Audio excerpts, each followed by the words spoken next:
Salut, salut. Je suis heureuse de vous retrouver. Ça fait 1000 ans que j'ai pas fait une vidéo. Surtout les vidéos adressées adressées vers, enfin, que je poste vers le pôle séminaire. Je mets le pôle séminaire maintenant. Parce que c'est vrai que ça demande de la réflexion, il faut mûrir les idées, il faut aller chercher sur le net les articles, il faut argumenter, il faut fouiller, après ramener, écrire et tout ça.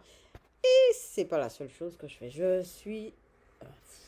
Ma semaine est complètement folle. C'est vrai, il faut que je me calme. Donc, je reviens vers vous. Aujourd'hui, dimanche, hein, je sais plus. La dernière vidéo, ça datait, je ne sais pas de. C'est pas lointain, hein, mais bon, c'est quand même. Avant, je faisais une vidéo par jour. Mais c'est vrai que maintenant qu'il y a plusieurs chaînes, donc c'est vrai que ça multiplie un peu les difficultés, etc., etc. Alors, on revient sur. Là, aujourd'hui, on va revenir sur le système limbique. Alors, je répète, on fait un travail sur l'image.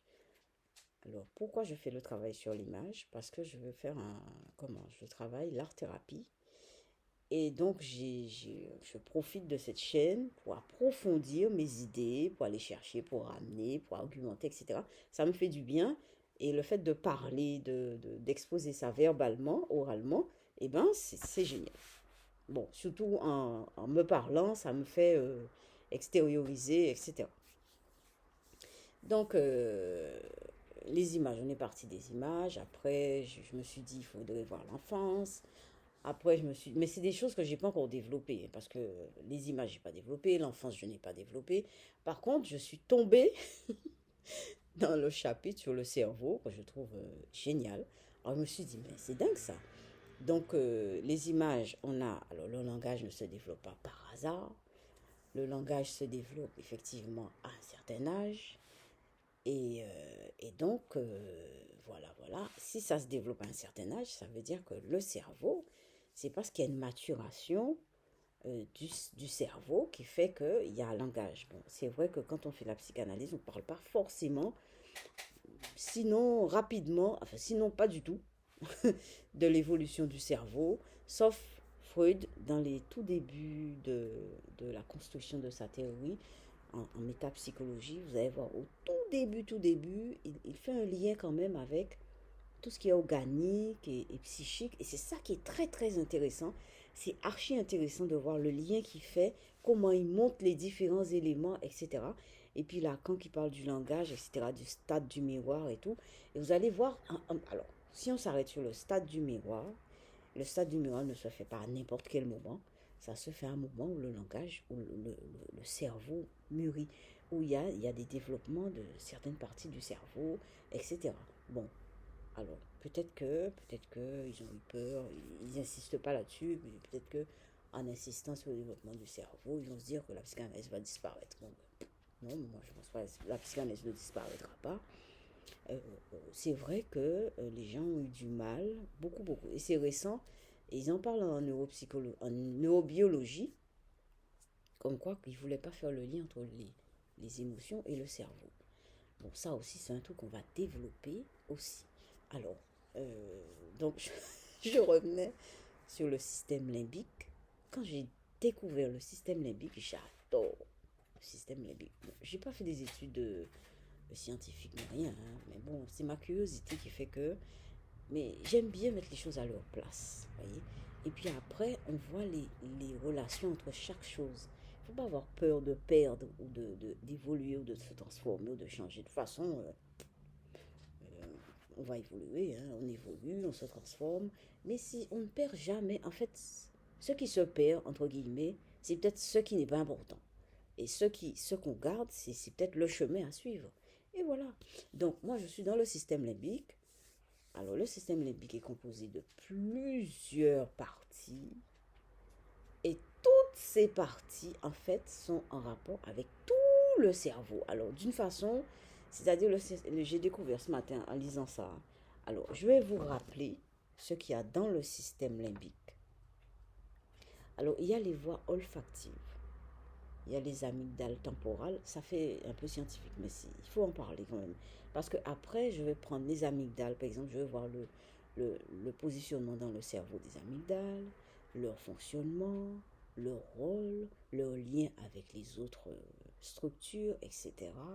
Alors, il y a les voies olfactives, les amygdales, l'hippocampe, le septum, le cortex limbique. Dans le cortex limbique, il y a le corps calleux aussi. Et il y a un truc qu'on appelle la circonvolution para-hippocampique. Alors, tous ces systèmes sont en rapport avec l'hypothalamus et le cortex frontal. Bon, j'arrête. Alors, c'est des termes qui sont lourds, mais il faut en parler. C'est le fait, bon, il faut en parler pour que ça devienne plus léger. C'est un peu, on n'en parle pas, ça. Et c'est vrai que à force de ne pas en parler, ça reste dans un coin et ça fait partie, ça se focalise, ça se fige dans une spécialité et on ne fait pas le lien avec d'autres régions. Non, d'autres régions du savoir, je veux dire.